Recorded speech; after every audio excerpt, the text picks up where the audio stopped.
Sa atong unang pagbasa, nagampo ang mga apostoles kuyog sa ilang mga kauban sa dihang gireport ni Pedro ug ni Juan ang nahitabo nila nga gipriso sila, gibauran sila nga di na gyud manabi, pasabot giwarningan na sila nga kon magbuhat sila sa ilang pagpanudlo, mopadayon sila, murag mahiagom sad sila sa gidangatan ni Hesus. Naagid na sa atong katilingban ang kanibang hulgaon ta sa authority nga wa kauyo nato. Nya unsa may ilang giampo, wa sila moampo nga Ginoo luwasan ni patya ni si Pilato o si Herodes. Wa sila mo ana. Unsa may ilang gisulti? Unsa to ilang giingon?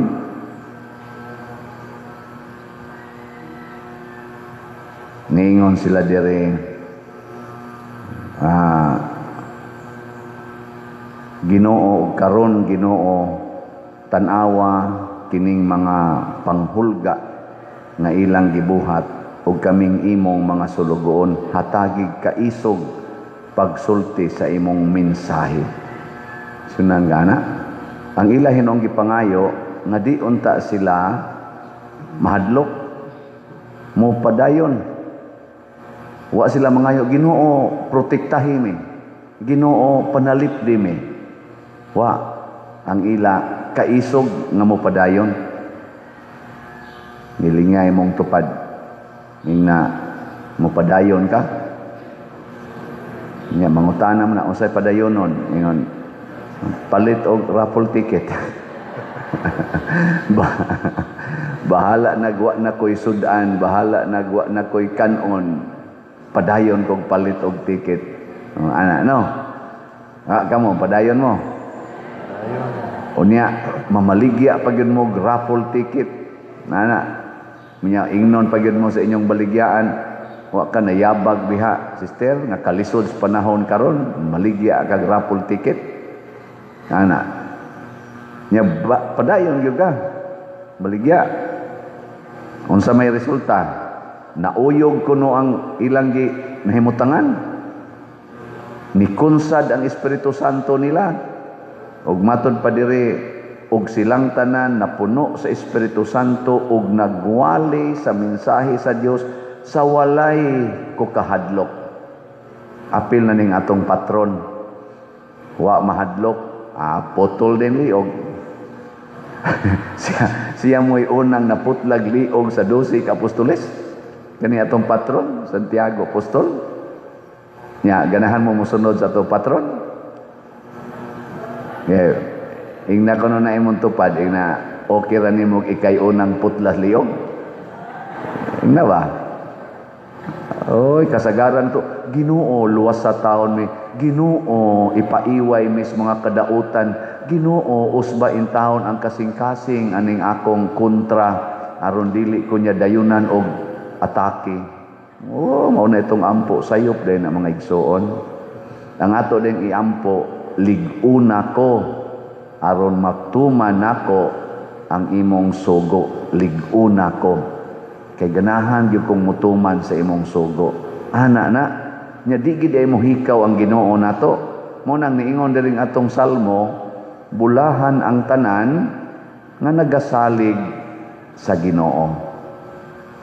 Nya ningon Diyos Kristo, ug mosalig kanako, tagaan ti kag bag-ong pagkatao. Mahimo kang bag-ong tao. O kinsa maning bag-ong tao, matod pa ni Kristo, bunyagan sa tubig ug sa Espiritu Santo. O kaning atong bunyag karon, mao bitan na kanang atong bunyag, mao na ang pagpalig-on sa atong bag-ong kinabuhi nga mga anak na tas Ginoo. Dili ning pagsigig simba, dili na kanang magsigig rosaryo, dili na siging pa-blessing anang mga scapular, saryuhan, asin, tubig, dili na mao atong makapalig-on nato.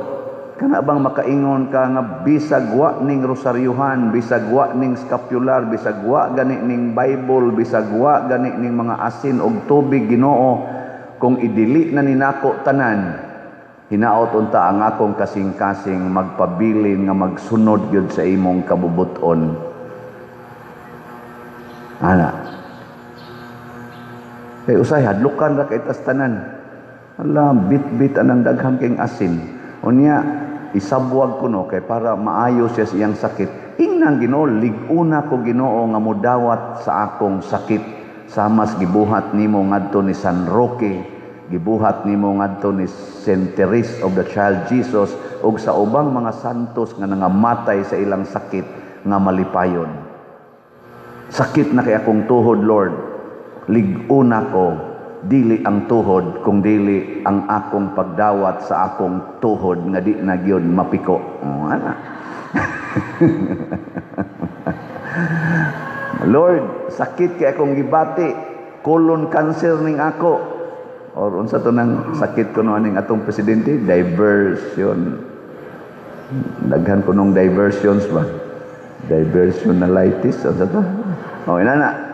Di ka magampo nga Ginoo, tagaay kog malitang kwarta kay magpakimo ko ngadto sa pinaka-best yun na ospital kanang pinakamahal sa tibuok kalibutan aron maayo ko ning akong diversionisitis unsa na.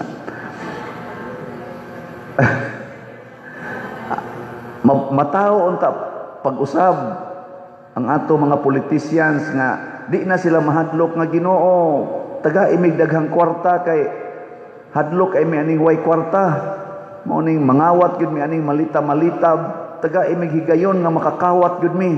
Dili unta inaana, moingon unta ni ato mga politicians, lig-una mi Ginoo nga makaalagad mi sa Pilipinas ug mauli ni namong mga kwarta nga among gikawat kay dako kay ni kadaot sa among katawhan. Dili ni sayon mapriso mi ani pero lig-una ko nga makauli ko ni ining kwarta. Ninduta ka no, ikasunod adlaw magbaha na ang mga malita nga puno atong mga minilyon, binilyong kwarta nya iuli nila og mosulti na sila kami ang nagkawat.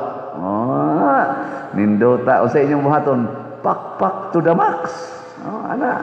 Buksan dayon ang mga prisuhan, priso dayon silang tanan. Life sentence. Nya moingon dayon sila daygon ang ngalan sa Ginoo. So, ninduta ka sa Pilipinas, no? May imagine ninyo? Ana. Sa inyong paminaw, muampo ka sila gingunan ng pag-ampo. Kamu gani, pananglitan asawa, niya imong bana nangabit, or imong asawa nangabit, ikaw bana, unsa man imong iampo, be? Ganang nangabit siya, unsa imong iampo? Dahil kag ingong Ginoo in town, lamdagi ang hunahuna o kasing-kasing sa akong bana, usba in town Ginoo nga muundang si ani iyang pagpangabit kay galisod gyud mig maayo sa among mga anak kay gibiya-biyaan na lang miniya. Makaamgo unta siya Ginoo. Mao man gini ato. Sayop na. Ayaw na ana. Unsa may nimong iampo, Ginoo, lig-una ko nga makapadayon ko paghigugma sa akong bana nga nangabit. Maapil unta na kong higugma hastang iyang kabit. Ginoo, liguna ko. Ana, liguna ko. Kay kundi ko ni mo ligunon, basig mapatay ni na akong duha.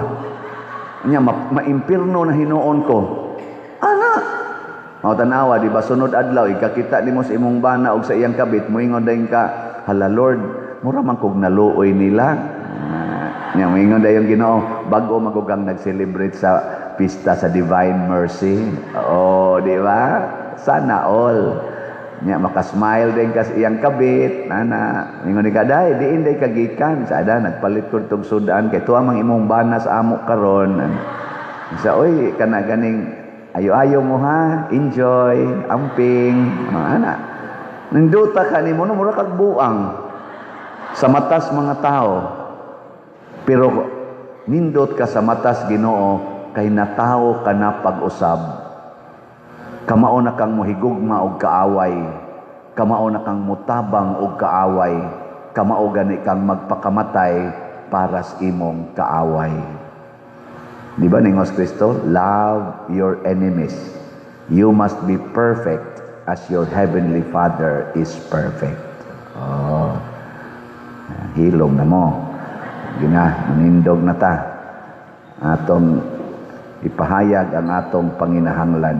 Mga igsoon, isip mga binunyagan sa Amahan, diha sa Espiritu Santo, malaumon kitang muduol kaniya isip iyang mga anak, ug moingon kita, Amahan, dungga,